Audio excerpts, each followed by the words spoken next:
பாஸ்கர் மதிவதனி. குரலில் குரல். பால் காமத்துப்பால் இயல் களவியல் அதிகாரம் தகையனங்குறுத்தல். குரல் எண் 1090. உண்டார்கண் நல்லது அடுநரா காமம் போல் கண்டார் மகிழ் செய்தல் இன்று.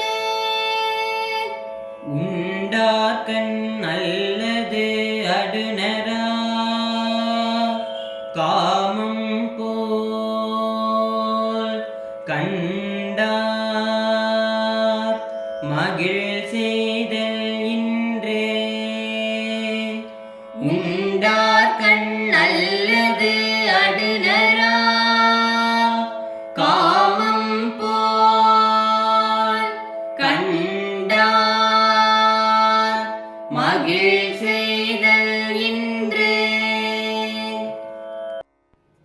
உட்கொண்டால் மகிழ்ச்சி தரும் காய்ச்சிய கல்லொன்றும் கண் கண்டால் மகிழ்ச்சி தரும் கற்கண்டு பெண்ணுனக்கு ஈடில்லை.